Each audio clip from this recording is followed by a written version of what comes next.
Hey, I'm Ale. And I'm Andre. We're both facilitators. And we do things a bit differently. These are our memoirs. And we want you to be a part. We hope you enjoy this episode. This is Facilitators Memoirs, where we break the rules and make the magic happen. The art of guiding chaos into clarity, turning dead-end discussions into breakthroughs, and making collaboration actually work. Sounds interesting? Then come join us. Let's get disruptive. Hello. Hello, Hi, Ale, Ale. and everyone listening. Hi.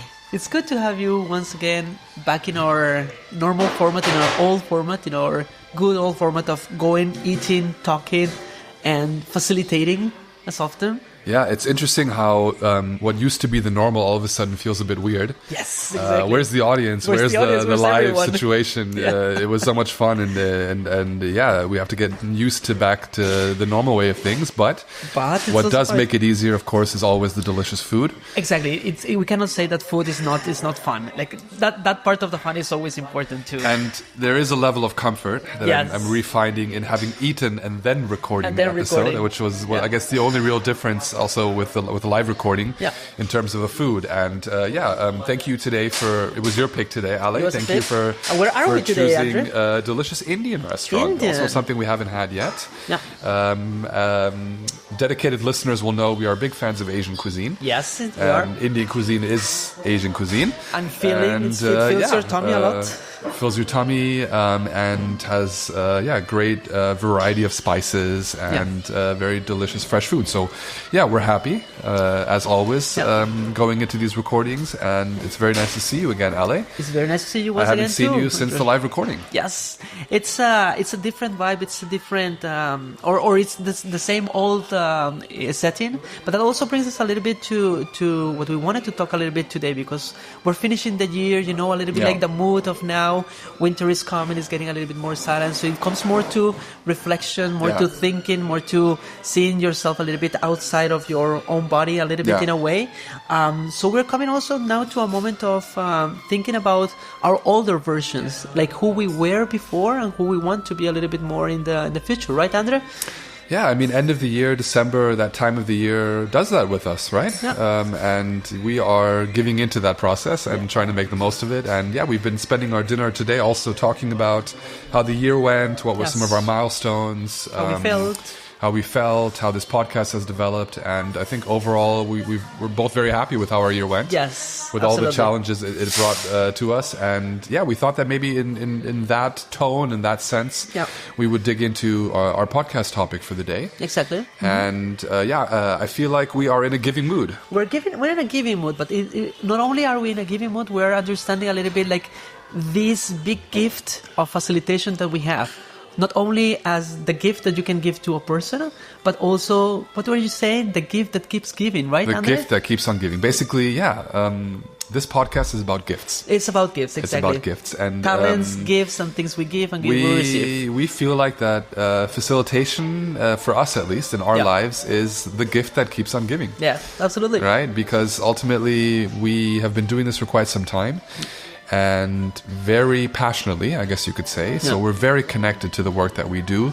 And as a result, I think we've both established that in our own ways, of course, we have taken a lot from this process. Yeah, so we have learned a lot. It's shaped us, it's molded us, we've learned a lot. Yeah. And through those experiences, we have taken our gifts. Mm-hmm. Because I guess it's not controversial to say that we are quite gifted also. Maybe we are gifted. we have you can say that the now. one or the other talent in what we're doing.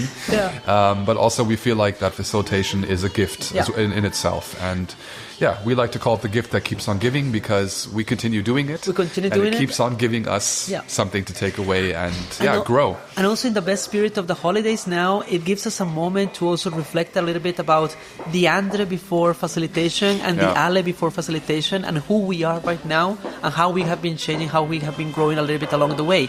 Do you think, Andre, in your case, you have been a different Andre a little bit from the person who is right now after facilitation, after facilitating for so many years? Can you still remember that Andre of before? How was that Andre? Honestly, I can't remember. It's been a while. It definitely doesn't feel like the same Andre that's sitting here at this table. Yeah. But what I do know quite clearly is that really the facilitation experiences I've had. Also just because, hundreds, if not thousands of hours of time I've spent doing this type of activity has really had a huge impact on my life. So the Andre that I was has changed into the Andre that I am today due to a big part facilitation processes that I was involved in, I was leading, I helped organize. That we were also part in some cases. Right, also. because that's how I started my journey of facilitation is I would go to workshops as a participant. And then slowly the thought developed, observe, also take in. I was like a sponge, especially when I first moved to Berlin. I was amazed at how many different opportunities there are, the types of events going on, the networking, the people. So interesting that I just really took in as much as I could. And I think that really brought me to a point where I thought, okay, wow, like I'm a participant, I'm really taking in and I'm enjoying and I'm learning, but I also feel like I have more to give. And that was a part of the giving, exactly. And I thought maybe I could see myself in the other position of hosting, of being the facilitator. Of guiding the process. Right, and then to think that is 10 to 15 years ago now. Yes, wow. And I've been doing it ever since is really wild, And also privilege, right? Like for us, like doing this with people, through people, learning also in their process, it's just fabulous. But can you also identify a couple of the skills or the things that made you be a little bit of a different Andrew from the person that you are right now? Yeah, it's interesting. If I really want to dig into it, the one thing that does really stand out to me is how much facilitation processes and being a facilitator and developing myself as a facilitator has changed and for the most part improved my communication skills. Right. Anybody knows that as a facilitator, communication is a key element, is a key activity that is ongoing and has so many multiple dimensions, right? Because I am communicating and I'm communicating verbally but also non-verbally, and as well all of my participants in the event are communicating verbally and non-verbally, and I'm taking this information in, I'm responding to it. All of these processes are so all the immersive. Dynamics happening at the same They're time. so immersive, right? You're so in the moment, and the more I started doing it, the more I felt I was reacting as well, because it became second nature. It became like I'm building on experiences. I've seen this, I've heard this before, and it really honed my communication skills. And what I really have been very happy to see is that through the years, it feels like those communication skills have also transferred into other areas of my life. Right. Yeah. And I think that's where really things started to click for me, that I'm really doing what I should be doing. So facilitation has become also like the lifestyle, not only something that you do professionally, but something that also becomes part of your second nature of being, right? Right, but also like, isn't that kind of like the dream of like, we have one life to live and we have to work, we have to find a profession, we have to do something. And it's this cliche thing of like, go and find your passion, right? And do it.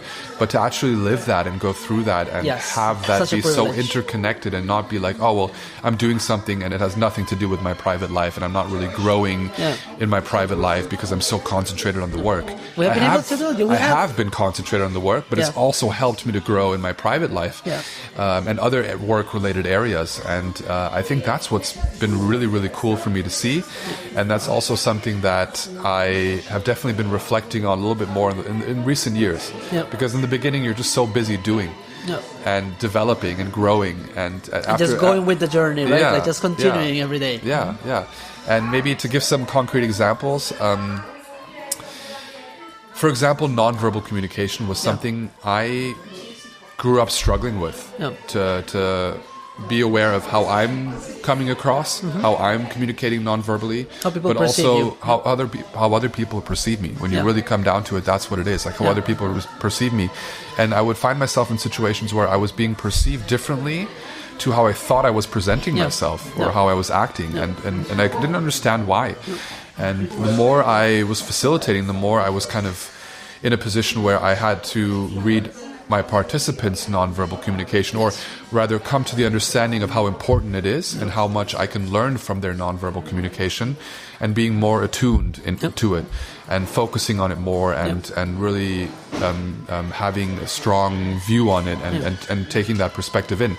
And I think that's something that really has kind of helped me get a feel for what nonverbal communication is, how it works, how to read it, how to control it, and also how important it is. Right? Reading between the lines. Reading between the lines and just understanding communication.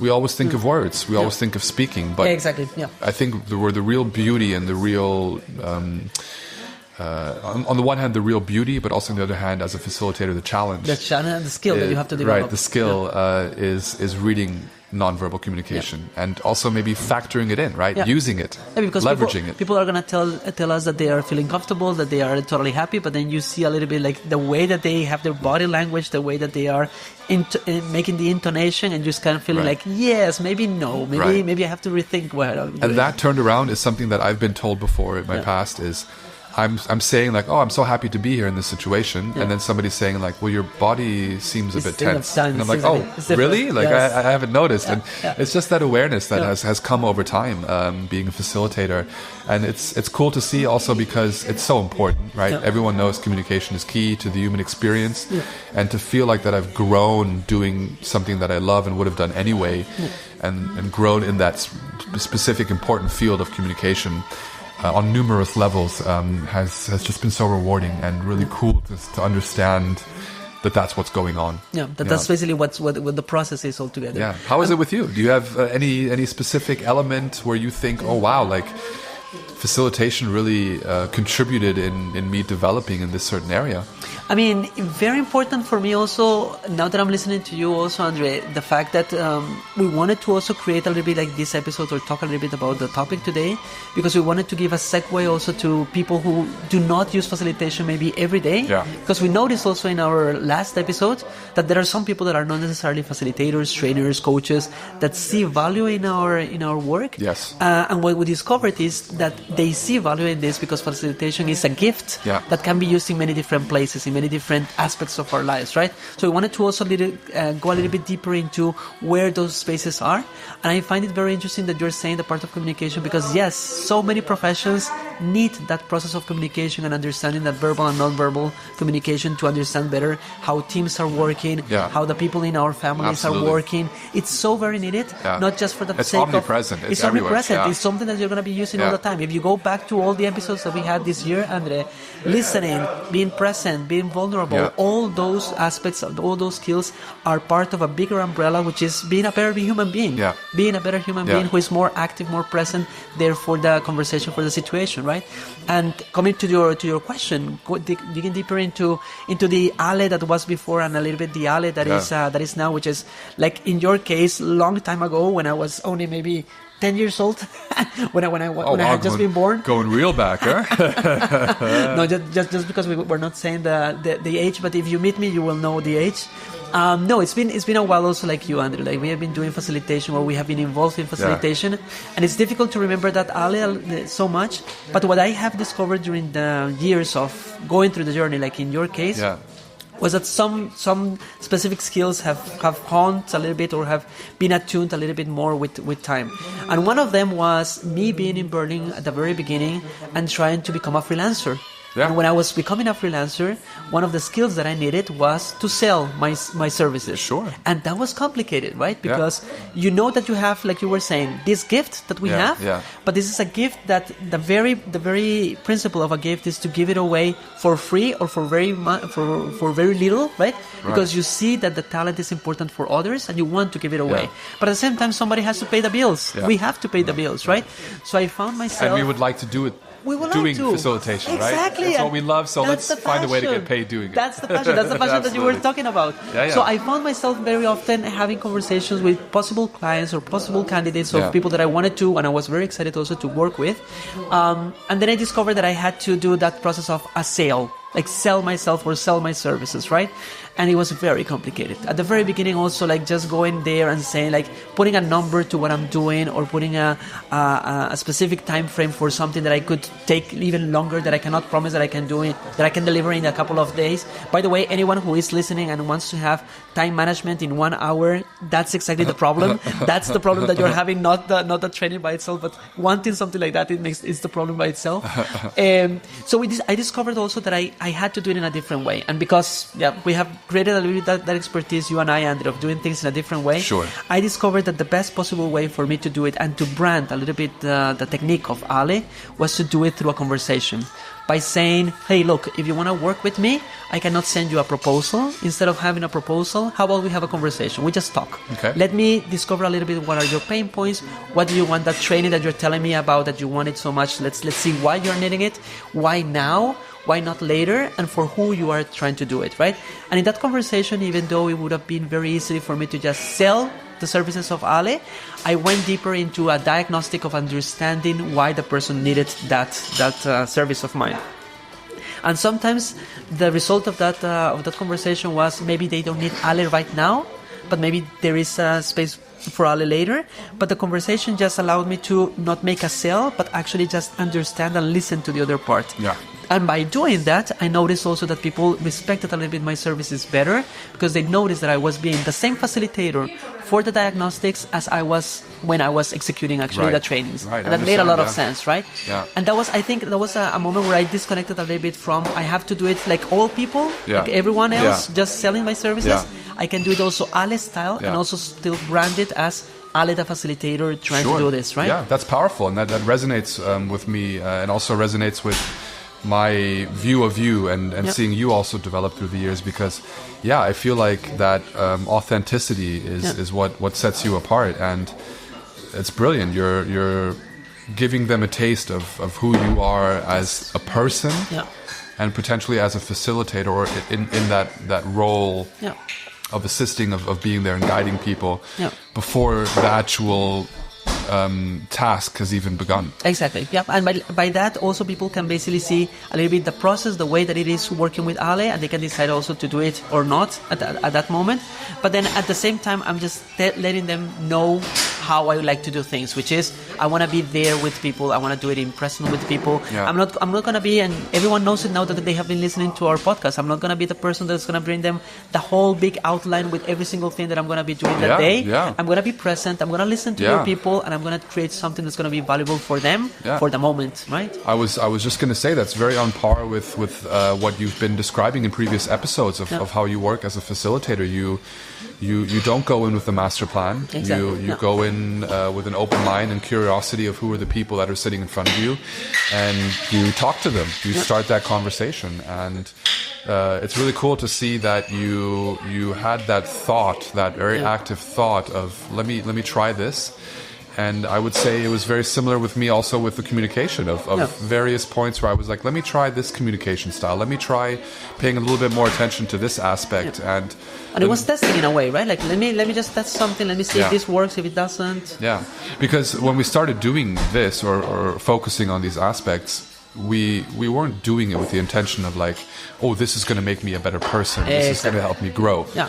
This is just at that time, we just felt like this is what needs to be done, or this is how I want to do this. This is how I want to work in the right way. Yeah, right? and I think something we've always connected over is that we distance ourselves. Some would say a little bit.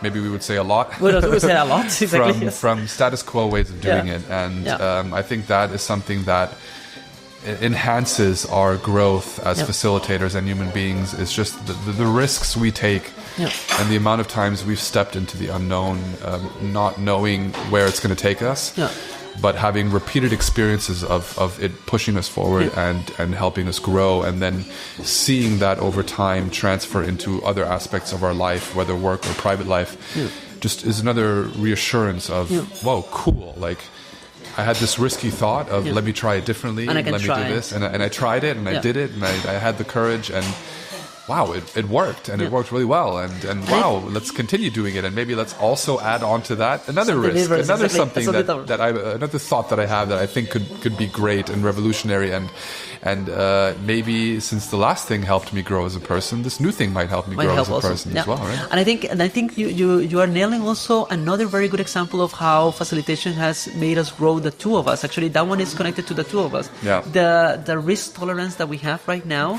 comes a lot from facilitation and from experimenting things that in dynamics, so in human dynamics, you can only test in the field because you see it in the field and you see that this population can react very positively to this, or this other population, adults or kids, can react good to this. You become more attuned into, I can test something else. I can try something different also with the next group, and I feel like I can control the situation a little bit better. Sometimes we make mistakes, sometimes we have to pivot, but the capacity that we have to test and to just be risk adverse a little bit in the process, that makes a lot of sense also connected to facilitation, right? And honestly, I think what you just expressed there is another gift that facilitation has given us. It's given us the confidence also to step outside of our comfort zone and try something new, try something different, even though we may not know if it's going to work out. And just go for it and try and adjust along the way and by do the way, it with the right facilitators, intentions. sometimes it really doesn't work. We're just basically saying about the things that really work, but sometimes they don't work, and even there we learn a lot. A lot of the times it doesn't work, but I think that's the point. That's the point. Because we've had experiences where it did work, or at least experiences where it didn't work, and then we were able to transform that into something powerful and meaningful. A learning experience. And I think that's what it comes down to, is just the approach, the mentality, the disposition that we have as facilitators, as being constant learners. We're never in the position of saying we have all the answers, we're ready, we're finished, and we're going to show you how it's done, which I feel like a lot of coaches and people in these kind of positions, they want to have it perfect, right? Yes. And also, as you were saying, like, they almost feel like they need to present themselves that way in order to sell themselves as someone competent. We always had this example in our previous episodes of the expert, the expertise, the expectation of expertise, and us just breaking that mold and saying, no, sorry, not the expert. That's not going to work. But I'm here and I'm present and I see you and I want to have a conversation with you. And how that shifts the whole conversation also for the facilitation, right? Like, I don't have an expert, but I see the person as an expert because he's opening the space also for me, right? And yeah, we really, I think, can put it together nicely in terms of saying it is the gift that keeps on giving. And what I think is really fun and beautiful to think about is we are able to present our gifts in the best possible light doing facilitation work, because our skills and what we're good at, we're able to implement as facilitators. But also it's a gift to us. And we're taking many things from it. And at this time of year, in December, the moment of thanking everyone. It's a time to think about gifts, to receive gifts, to give gifts. And I guess that was on our minds today. That's basically what we thought for today specifically, which was the idea of thanking everyone for trusting this crazy project that we started also with Andre during this whole season, this whole year. The big plans that we have also for next year, but at the same time also the validation that we received also with our live event, that what we're doing is something that is connecting also with our audience. I think that was a pivoting moment also for Andrea and for me to notice that what we're talking is not just something that is staying there in the airwaves, but it's something that is really resonating with more and more people here in Berlin and around the world, if listening also to the podcast. And it makes me feel more sane. Yes, exactly. We're not so crazy. Saying, dear listeners. Exactly. And actually having people, I can picture now thinking, oh, they might be listening to us. And they might be listening to us. Now we have pictures in our head. Exactly. And that's really cool. And that idea of community is something that we love anyway. And we value and cherish so much. So thank you again to everybody who came out. Everybody who is curious about what happened there. We have some content that we've been sharing. We're going to be sharing. So check out our social media platforms for that. And we really feel like that we want to keep things creative and innovative and fun. So we have some things planned for next year. So keep your eyes and ears open for that. And if you want to get involved or in touch with us, reach out and become part of this growing community of people, not only facilitators, as I think we made clear today as well, or even in recent episodes, anybody really who finds value in what we're saying and can resonate and connect with the human experience, which I think you said nicely is what it really boils down to. And I think it's a great time of year to reflect on that, but also to look forward. I mean, and it's a moment also to thank everyone for helping us also in the process, but also to know that you gave us the gift of presence. We're giving you the gift of our memoirs in a way, but also we have been growing also so much through this process that we just want to continue a little bit the flow going. So thank you everyone for listening to us once again, for giving us your time, your presence, and looking forward then to next year and all the nice things that are going to be happening. Keep on giving and keep on tuning in to the Facilitators Memoirs. More gifts are coming. See you soon, everybody. Thanks everyone. for listening. Bye-bye. Bye.